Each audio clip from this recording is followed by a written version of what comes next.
Good morning, C3. It is Pastor David. I wanted to share with you a little bit about some of our plans and discussions that we've been having as staff and elders and leaders of the church. As you know, Governor Abbott this last Monday shared that starting May 1st, which was Friday, restaurants and retail was going to, in a limited capacity, be reopened. So it raises questions for us about when do we get back to life as normal within C3. And so we have a plan for you that we want to share with you. I want to just say before I share with you some of these various stages, this is written in pencil and not in pen.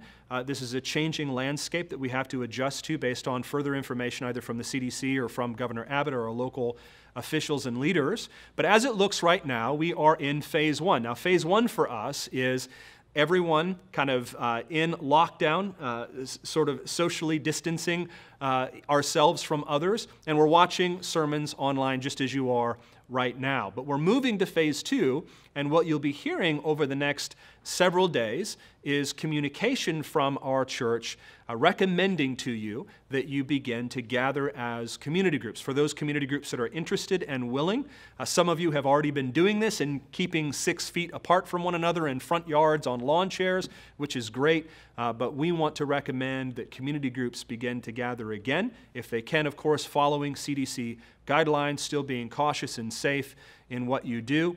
And we'll be in phase two for about 3 or 4 weeks. And then the date that you need to remember most is May 31st. May 31st will be phase three for us, which will be limited gatherings here at the building. Yes, we will see one another. I cannot wait for that. I have missed you tremendously, and even guys like Richmond that are normal introverts were just sharing with me before I came up to share this message with you that he misses human beings, and I'm glad to hear that. Most introverts at this point are missing human beings. I'm an extrovert, so I can't wait to see you face to face. I will tell you, and be honest, phase three is going to be a little odd and awkward, but it has been odd and awkward for some time, so we will just continue the awkwardness. And here's why. Because we will be having limited gatherings, it means that we will probably only have about 25% that will be allowed in our normal attendance in any particular service. We're going to have 3 services, so we'll add an additional service so that we can spread load the services a bit more. And so we will have our 9 a.m., or 11 a.m., and then we will add a Sunday evening at 5 p.m. service. And what we'll do is we'll be able to fit about 100 to 125 in the worship center. And what you will do, and you'll see from us a link from Eventbrite, we will give you this information later, of course, is you will go on and you will click on which service you're going to attend that week. And then that way we can keep a tally and a running list of who's going to be here so that we know if we need to bump someone to the next service.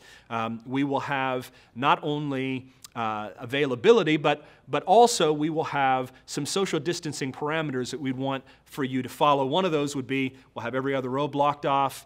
Families can group together, but you want to give yourself about 6 feet apart from one another.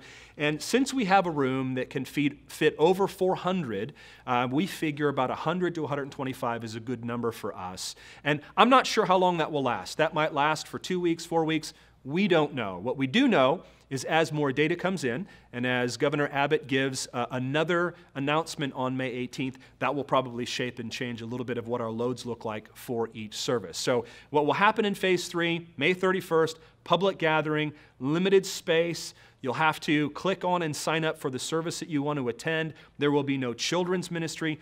There will be no food and beverages, no snacks, none of that. We will probably, and we're trying to work this through, recommend that you wear masks when you come in. Obviously, no hugging, as hard as that is going to be. And if you do bring your kids, because there isn't going to be kids ministry, you'll just have them huddled up with you, and you'll need to keep a good eye on them, because if they see a friend in another aisle, I guarantee you they are going to run and hug their friend. In fact, I know that this is true about some of you as adults. So we'll just have to be mindful during that stage. Now, I think phase three will probably last somewhere around 4 to 6 weeks. Let's just assume, for the sake of argument, that phase three leads us into phase four, which will begin around the beginning of August, maybe end of July.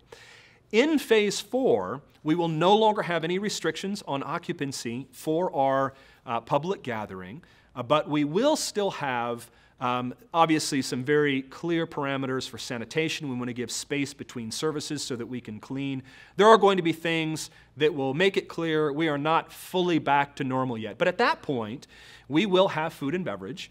We will also have childcare and children's ministry. And so you'll be able to bring your kids. It makes sense, since schools are going to be opening again in August, unless things change, that if the schools are allowing their kids to return, we likewise should do the same as a church. And so we're working furiously behind the scenes to get all of this planned out, prepared, put together for you, so that it's clean, that it's thoughtful, that we're doing the best that we can, but then we're also moving in a direction which brings us back together again. And then the last phase, the phase that I can't wait for, is going to be phase 5. And that is probably going to be either late fall, early winter, maybe even end of the year, before we can get back to life as normal. And what that means is life before COVID-19, our gatherings as they used to be, probably just a 9 and an 11 o'clock, and then at that point, we will just need to be mindful of being cautious and careful. We'll probably need to treat this period over the next 6 to 12 months much as if it was flu season. If you're going to sneeze or cough, you do so in your sleeve,